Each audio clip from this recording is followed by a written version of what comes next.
I'm Joe Giglio for NJ Sports Now on this Thursday, January the 15th. As we meander through the baseball offseason here, it's not over just quite yet. That's what Hal Steinbrenner had to say yesterday to some media and talking about the Yankees and what they have done, what they haven't done in this offseason, and will they go out and make a big expenditure. The Yankees, known for spending a lot of money, they usually do it in waves. A couple off seasons ago with Jacoby Ellsbury, McCann, and Beltran. Back in 2009, getting in CC Sabathia, Mark Teixeira, AJ Burnett. When the Yankees spend, they usually spend in waves, and they have been pretty consistent in their approach this offseason. They won't go out and give a major contract out to an aging player. That seems to rule out Max Scherzer, even though I think his ability and his fit and the fact he doesn't have that many innings on his arm, I think he would be a tremendous fit for the top of the Yankees rotation. But if Scherzer's aside, and the Yankees are going to be frugal when it comes to giving out a contract that would easily top $150 million, probably get close to $200 million,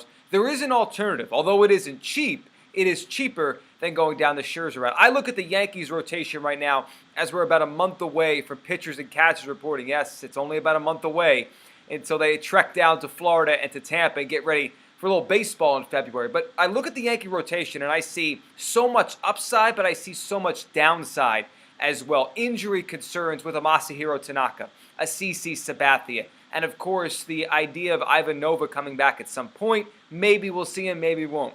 Tack on Michael Pineda, who has never been able to get through a full season healthy and productive. Last year, when he was on the mound and not getting either hurt or suspended for putting a little pine tar in his neck, he was outrageously good, but you don't know if you're going to get a full year out of Pineda. That's why I think the Yankees need to find themselves a veteran arm that they can count on for bulk innings and good innings, similar to what Hiroki Kuroda, who is not coming back for next season, what he was for the Yankees these past few years. Kuroda was one of the more underrated pitchers in baseball in my mind and one of the more consistent. You knew you were getting 30 starts, you knew you were getting close to or over 200 innings, and you knew it would be quality.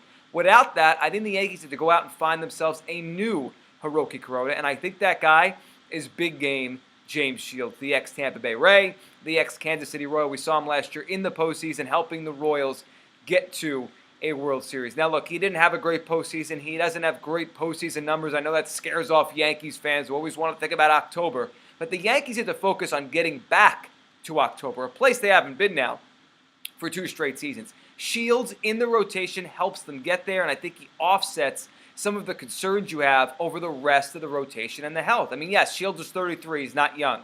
Yes, it will command big dollars, not Scherzer dollars, but big dollars, probably in the form of $18 to $20 million per season. But I see Shields as, reinvesting in what Kuroda was a few years ago. Really what Kuroda was when he came over from Japan to go to the Dodgers. A good, durable pitcher you could slot in to your number 2 or 3 spot in the rotation, and he will give you really good innings. James Shields, since 2007, has given whatever team he pitched for 200 innings or more every year, 30 starts or more every year. And you add it all up, a 3.64 ERA, very similar to what Kuroda was, and he's a very good pitcher. He has experience in the AL East, so he won't be scared off by Yankee Stadium or pitching in Fenway Park or pitching against the big bad Orioles lineup or what the Blue Jays have assembled up in Toronto. This guy could pitch in the AL East, pitch his whole career in the American League. He's a ground ball guy, which now with the Yankees bringing in Didi Gregorius to play shortstop and re-signing Steven Drew to play second base, you would think the Yankees are going to have themselves a pretty nice infield defense heading into 2015. I think Shields is a great fit for the Yankees. He plays into Steinbrenner saying it's not over yet this offseason, and he's not expensive, at least as expensive as a Max Scherzer. If you slide James Shields into the Yankee rotation, it alleviates a little bit of concern if Tanaka needs to miss a month, if Sabathia isn't going to be himself for 30-plus starts, if Pineda once again can't get through the season. Every rotation needs a rock or two. And with Shields, the Yankees would find one of the toughest and strongest rocks when it comes to starting and taking the ball every 5th day in all of Major League Baseball. If I'm Hal Steinbrenner and I don't want to spend the money on Max Scherzer, I'm going to see what James Shields would cost, and I'm writing that check. Because if the Yankees want to make the playoffs, they need durability to get there. And no one is as durable as James Shields. I'm Joe Giglio for NJ Sports.